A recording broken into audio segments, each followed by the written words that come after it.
Voilà un beau sujet dont nous aurions pu débattre dans un cadre ordinaire, dans un Sénat normal, dans un cadre d'examen de loi classique. Mais tel n'est pas le cas. Donc c'est un sous-amendement que nous proposons à l'amendement que vient de présenter notre collègue et qui complète l'analyse en parlant d'espérance de vie en bonne santé. C'est un indicateur de santé publique qui mesure le nombre d'années que peut espérer vivre une personne sans être limitée dans ses activités quotidiennes par un problème de santé.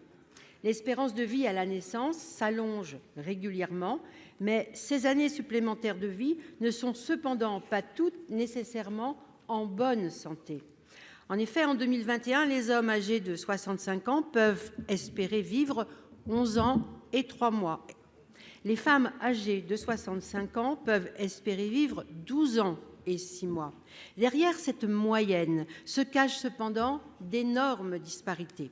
Si l'espérance de vie en bonne santé a augmenté dans tous les groupes socio-professionnels, l'écart entre les ouvriers et les cadres reste le même. Une étude a montré que les ouvriers vivent moins longtemps que les cadres et qu'ils passent plus de temps qu'eux avec des incapacités ou des handicaps. Une analyse fine et précise de l'espérance de vie sans incapacité de différentes catégories socio-professionnelles est donc essentielle pour traiter les questions de retraite avec plus de justice et plus d'égalité. Est-il nécessaire d'expliquer longuement que, effectivement, les ouvriers, les salariés qui sont exposés de par leur métier à porter des charges pénibles, avoir des travaux exposés entre le chaud et le froid, éventuellement des produits chimiques, enfin toutes ces choses qui font que les risques de maladie, la pénibilité raccourcit l'espérance de vie. C'est en cela d'ailleurs que les ouvriers, les salariés, quand la retraite a été mise à 60 ans à l'ère de François Mitterrand en 1981 ou 82, il y a eu vraiment une explosion de joie chez les salariés. Quelques minutes de plus pour évoquer un sujet essentiel, c'est-à-dire à la fois les inégalités que va creuser cette réforme des retraites et le fait qu'elle va les creuser sur un moment crucial de la vie de la plupart des hommes et des femmes, c'est-à-dire les premières années de la retraite qui sont souvent parmi les plus belles années de la vie, celles aussi où on peut mener les projets qu'il n'a pas été possible de mener quand on travaillait.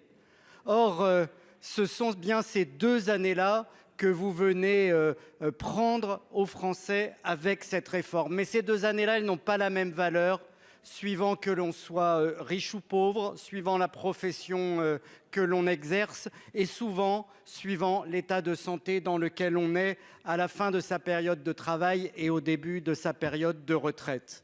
Alors, ce modeste amendement, ces sous-amendements, ils sont là pour demander que soient établies de manière objective les inégalités que creuse la réforme entre les Français en fonction de leur catégorie socio-professionnelle et de leurs revenus, parce qu'une réforme des retraites qui ne lutte pas contre les inégalités, monsieur le ministre, ce ne sera jamais une réforme de gauche. L'espérance de vie, effectivement, à la naissance s'allonge régulièrement. Mais ces années supplémentaires de vie ne sont cependant pas toutes nécessairement vécues en bonne santé. Je rappelle que derrière cette moyenne se cachent d'énormes disparités. Si l'espérance de vie en bonne santé a augmenté dans tous les groupes socio-professionnels, l'écart entre ouvriers et cadres reste important. Et je crois qu'il est de 13 années d'écart. Donc, nous demandons à ce que cet élément particulier d'espérance de santé sur la vie et les activités quotidiennes des personnes et au regard de leur niveau de vie soit un élément d'appréciation du rapport. Le rapport annuel du corps est un outil précieux parce que c'est l'outil qui nous permet d'identifier quelles sont les réalités humaines différentes qui se cachent derrière des politiques sociales qui sont le plus souvent uniformes. On a beau avoir discuté du temps où on pouvait encore discuter, c'est-à-dire avant que le gouvernement déclenche le 44.3, et discuter dans le but d'avancer et de faire adopter des amendements. on a beau avoir discuté de toutes les situations spécifiques, on n'a pour autant pas épuisé à quel point cette réforme paraît injuste pour tout le monde, parce qu'elle va en définitive appliquer le même âge couperet à tout le monde. Ça, c'est dans le rapport du corps, déjà dans un certain nombre de cas. Mais ce que nous voudrions avec ces amendements, c'est que les rapports du corps soient encore plus fins, mais surtout qu'ils servent à inspirer réellement les choix politiques du gouvernement. C'est-à-dire qu'une fois qu'on a constaté que les inégalités de genre, ou de sexe, pardon, les inégalités de sexe, les inégalités sociales, les inégalités de conditions, les inégalités de pouvoir d'achat impactent considérablement la durée de vie, l'espérance de vie, à la fois en bonne santé et l'espérance de vie jusqu'au décès, le gouvernement en tire des politiques sociales qui soient justes, qui soient dignes de ce qu'ont vécu les individus. Et dans cette affaire, aujourd'hui, ce que le gouvernement nous montre, c'est que sa réforme, elle fait fi, elle passe totalement, elle enjambe totalement les réalités humaines qui sont celles des vies des salariés. Alors, avec ces amendements-là, qui viennent enrichir le très bon amendement de notre collègue Raymonde Poncet Monge, c'est aussi, monsieur le ministre, un appel à ce que vous changiez de politique, tout bonnement. En fait, faisons les choses simplement. Nous essayons de vous dire par tous nos amendements, c'est ce qui nous reste d'ailleurs, on n'a plus que votre politique est une politique injuste, inégalitaire, qui aggrave les inégalités de sexe et qui aggrave les inégalités sociales, et que nous souhaitons que vous en changiez. Monsieur le ministre, avec la complicité de la droite dont on ne distingue plus vraiment les frontières avec votre famille politique, vous avez fait passer le report de l'âge de la retraite de 62 à 64 ans. Aujourd'hui, c'est main dans la main que vous vous accordez à bloquer le Sénat, mais surtout votre opposition. Parmi vos arguments fallacieux, au cœur de votre argumentaire mensonger, la question de l'allongement de l'espérance de vie. Une propagande efficace passe par de bons éléments de langage, et vous avez choisi le vivre plus pour travailler plus. A priori logique, efficace, ce raisonnement est simpliste, réducteur et lacunaire. Tout n'est pas si simple, monsieur le ministre. Vos tentatives pour tromper les Français sont vaines.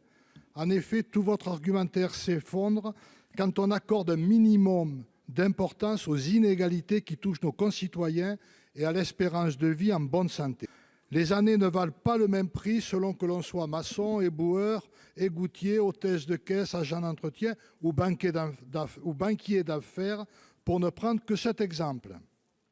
Avec cette réforme, ce sont ceux qui exercent des métiers pénibles que vous pénalisez, ce sont ceux qui se lèvent tôt que vous punissez, ce sont ceux qui ont commencé à travailler jeunes que vous lésez. Une analyse fine et précise de l'espérance de vie sans incapacité des différentes catégories socio-professionnelles est donc essentielle pour traiter la question des retraites avec plus de justice et d'égalité.